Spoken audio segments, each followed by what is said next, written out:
school. He started off really, really, really shy, which we'll talk about, and he's come out of his shell maybe a little too much over the past 3 years. But I've really enjoyed it. I've gotten to benefit from that advisory because I've gotten to know him pretty well. In this project too, William really reflects on the importance of community, and he is showing you in here how intuitive he is and how smart he is, which is a side that he doesn't really like to show off a lot. So I'm proud of him for that. So, are you ready? Yeah. All right. William Little.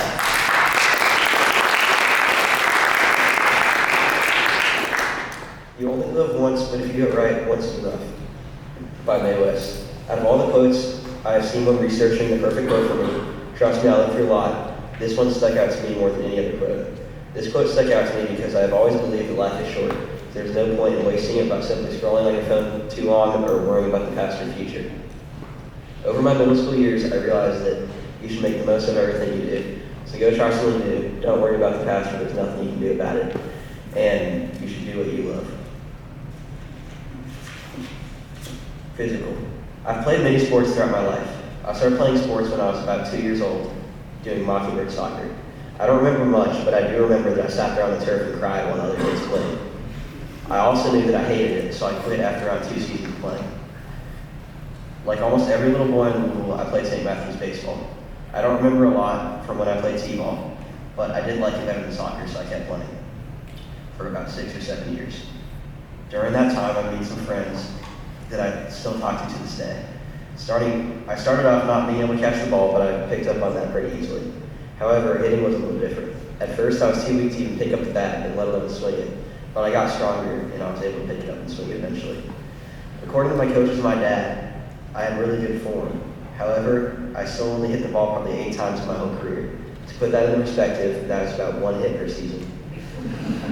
In my career, I ended up being runner-up in the championship and winning it once.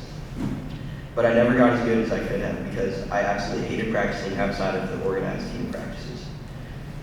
I realized that the other kids did not have this issue, so I came to the conclusion that it might not be my sport, and there are other ones out there that I would like better. I lost my love for the game, and that is around when I started collegiate. I wanted to try some new sports, so I started playing hockey, basketball, and lacrosse. I spent most of my 2023 summer learning how to play hockey and ice skate. I liked it a lot, so I thought, why not try a rec league in ice hockey? I started playing in a rec league, and I was really bad. I was 3rd string at the beginning of the season, and only got about 5 minutes of playing time per game. I still liked it. I still liked playing though, and I wanted to get better. I showed it to every team practice and practiced outside of the organized ones every day. By December, I was 2nd string, and I was getting around 10 minutes of playing time per game. And by spring, I switched between 1st and 2nd string and got around 25 minutes of playing time per game. I liked hockey, but I still wanted to try some more sports, which is when I signed up for school basketball. It was really fun in 6th grade, and I probably progressed the rest during the 6th grade. During the spring, I tried lacrosse, and I knew that I would like it immediately. I liked it because it didn't have so many rules like the other sports did. I still don't know what position I wanted to play.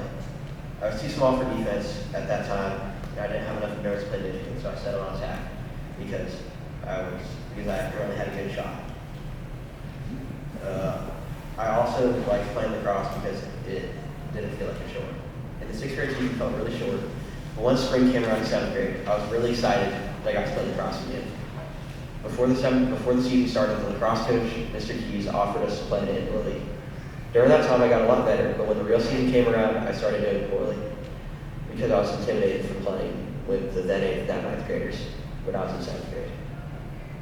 That went on most of the season, and I didn't play too well. During that season, I barely got any better, but by the end of the season, I realized that I had nothing to worry about, and I had wasted my season. Academic. Over my middle school years, I have been through a lot of changes, one being my level of academics. As some of you may know, I came from St. Francis to collegiate, and to say the least, it was difficult to get going academically. At St. Francis, I was in the higher math class, but the whole entire year we were practicing addition with mixed numbers. I knew that the math class was too easy and that it was actually one of the main reasons I moved schools. When I got to collegiate, I was placed in 6th grade math, which was super hard at first, mostly because I didn't even know how to do long division or simple multiplication. It took me a pretty long time to catch up to the kids at collegiate, but towards the middle of the year, I caught up with everyone and I started to realize that it wasn't benefiting me the way I wanted to more. I told this to my parents, and my dad recommended that I try to switch to a higher math class. At first, I was hesitant, but then I accepted the challenge. I had to ruthlessly beg my 6th grade math teacher, Miss Bowling, to allow me to skip bridge to algebra and go straight to algebra A. She told me that if I got a 90% or above in her class, I could skip it and go straight to algebra A. I ended up getting that grade, and she let me move up. But this meant I had some catching up to do before the start of 7th grade. So I did some tutoring over the summer. This was pretty bad because I didn't end up learning anything during the tutoring that I did the whole summer, which was definitely disappointing. I went into 7th grade, and for the first month, the work felt impossible. But then I got the hang of it, and ended up being one of the top in the class. However, my grades started to go down when Mr. Franco started making us do homework. I was not good at turning in homework, not just in math, but in every class. During the first semester, I usually only had homework in a few classes, and I infrequently had 2 or more classes give out homework a day. That all changed when the second semester started. Right after winter break, I was bombarded with homework, quizzes, and tests. I did not know how to manage it, and I kind of stopped caring. My grades dropped, and I ended up managing a C- in Spanish on my 3rd quarter progress report. This was a wake-up call that I needed to lock in and get my grades up. I promised myself that after midwinter break, I would get better. After break, I kept that promise, and I started to get my grades up. I got all my grades up and started turning in my homework on time, and managed to get my Spanish grade up to a B+ by the end of the year. Overall, I've grown significantly, and not just my grades, but my ability to manage my time. Social. When I first came to collegiate, I was super shy and didn't know anyone. And it stayed like that for a while, and it was unbearable just sitting through the school days without talking to anyone or having any fun. I thought that school was going to stay like this and nothing would change, until I realized there's no point in wasting my time being nervous. And that is when I started making friends, and I also started realizing where I feel like I fit in. I feel like I fit into a community when I'm doing something I love, hanging out with friends, or both, such as riding the bus with my friends, whether we are just having fun or having a deep conversation. These shared moments that we have on the bus are really the things that have the most meaning to me, and are the things that make our connections to each other stronger. The bus is like its own little community, and that is what I prefer in a community. I also feel like I fit into a community when I'm in rock band playing instruments with other people that share the same interests as me. When I hang out with people that have the same interests as me, I feel an immediate connection no matter what shared interests we have. I think that music has gotten me to make connections that I wouldn't normally think to talk to, or that I wouldn't normally think to do.